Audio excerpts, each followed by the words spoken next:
Hey, it's Dr. Cody Rall with Tech for Psych. Today we have a Psychiatry Innovation Lab pitch from John Snook, the Executive Director of the Treatment Advocacy Center in Alexandria, Virginia.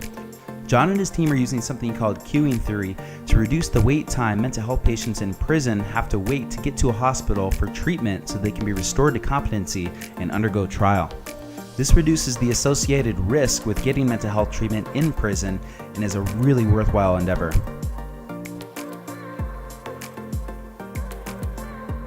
John Snook comes to us from Arlington, Virginia, where he's the Executive Director of the Treatment Advocacy Center, which was started as an effort to fight the criminalization of mental illness and provide access to those who are too ill to seek it themselves. John is an avid traveler who has been to every state in the United States except for Kansas and Arkansas, and every continent except for Antarctica.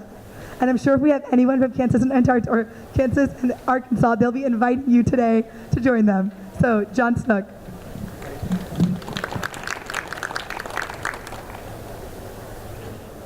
And our event is available at treatmentadvocacycenter.org/beds to learn more information. And we're off. So every day, by the end of today, over 5,000 people with severe mental illness are going to be booked into a jail. I'm John Snook, and I'm joined by Elizabeth Sinclair, the Treatment Advocacy Center. We're experts on the criminalization of mental illness. And because severe mental illness has been so criminalized, we're facing a national crisis. We have nearly 100,000 people every year who require treatment in a state hospital to restore them to competency to stand trial. But because we have lost so many beds, the waits for one of those beds can be months and sometimes years.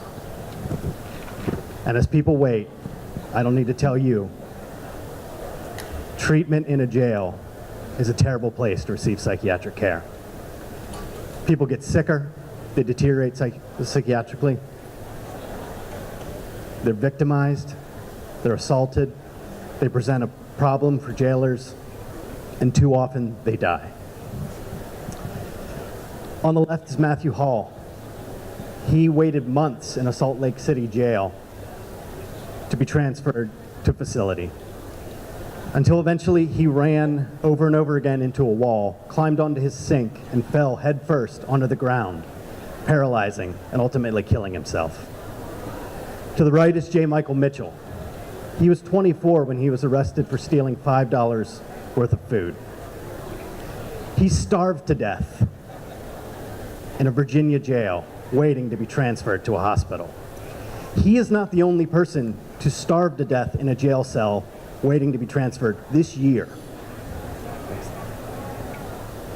Our innovation model can help solve this problem and help save these lives.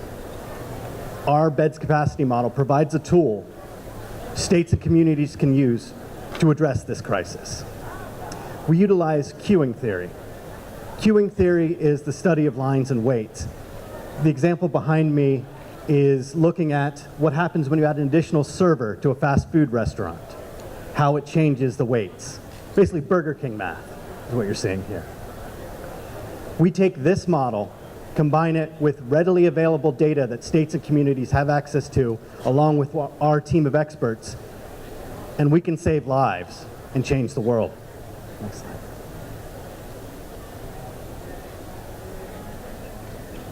What we do is figure out how to move from crisis to effective care.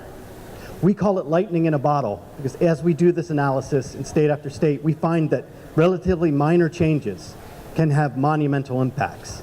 So in Wisconsin, adding 8 forensic beds to the entire system reduced bed waits from 2 months to 2 weeks. In Florida, keeping just 2 people from joining that queue every month reduced bed waits by 75%. That is lightning in a bottle. Our business model is pretty simple. We're a nonprofit. We hope to engage either an investor or a foundation to allow us to provide this service to states and communities at a low or no cost, or we will pursue a consultancy model and work with states as our resources allow. but we know the market is there. State after state is dealing with this crisis. State after state has a bed shortage. In fact, a quarter of the country has either been sued or is facing litigation because of these bed waits. In fact, some states have been sued more than once or held in contempt of court, where the head of the mental health facility is being threatened with jail because they can't get their arms around this problem. But at the end of the day, our model is not to make money or to help states avoid lawsuits. It's about people like Andrew Holland. Andrew was 36 years old. He had schizophrenia. He died of a pulmonary embolism after being strapped to a plastic restraint chair for 46 hours in a San Luis Obispo jail. Andrew should never have been in that jail. A court had already ordered him to be receiving care in a facility. He was waiting to get care. Our model helps people like Andrew go from jail to a bed instead. That's what we hope to do. Thank you very much.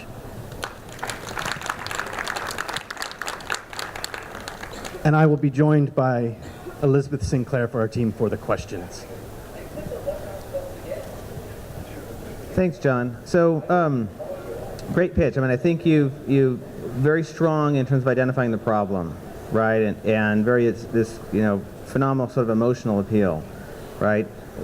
Part of the challenge in this particular space is the people who pay for the criminal justice service aren't the same people who pay for the mental health service, right? And so I would encourage you to think about how to kind of change the political dynamics and the economic dynamics that go into these decisions that get made. So I not necessarily think you need to answer now, but as you come back, think a little bit about why the lag and how the pressures on who provides the beds is very different on the pressures of who provides the jails.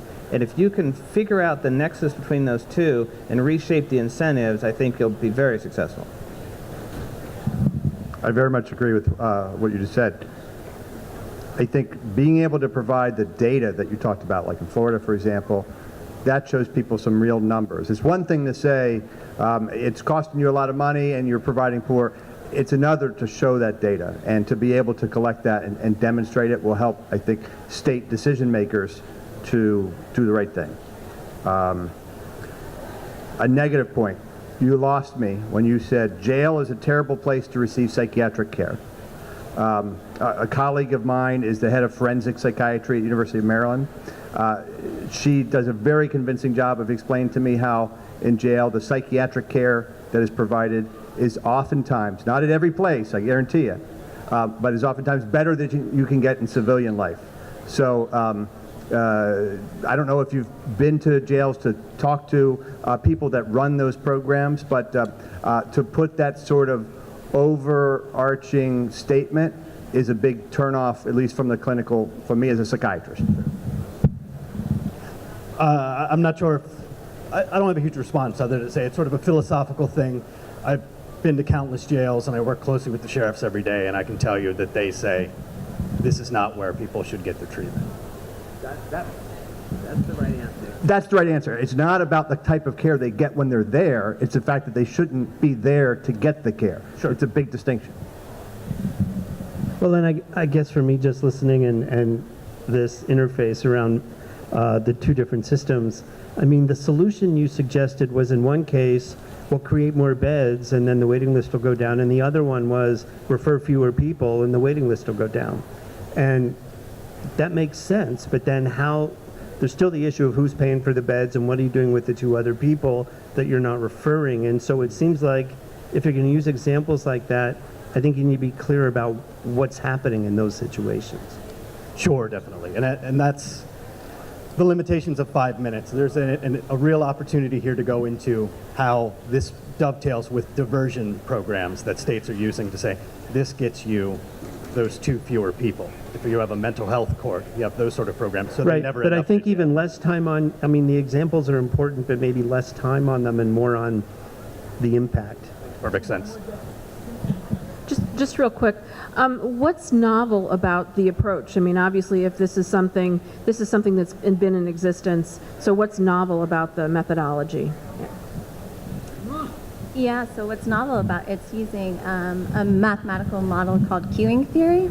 And so this is the study of lines and weights. So it's a kind of a service delivery system applied to this particular problem. So to the point of the other judges, it would be really important to show how that method is something new and different and has not been employed. And so, I think if that's what you're trying to really put across as being the answer, then you need to be able to talk about how come it's better than what currently exists. Yes, and happy to talk with anyone further about it during team time. Wonderful. Thank you. Audience questions. The idea to build a facility increasing psychiatric bed capacity, or to identify empty beds in existing facilities or move jailed patients to. So one of the key issues is right now states are basically required to build just as many beds as they can to address this problem. When you get sued, the issue isn't, well, how many beds should we build? The issue is fix this problem so it doesn't happen. This model provides an innovative way for states to finally, for the first time, to be able to say, we need to build 14 beds, or we need to keep 7 people out of the system.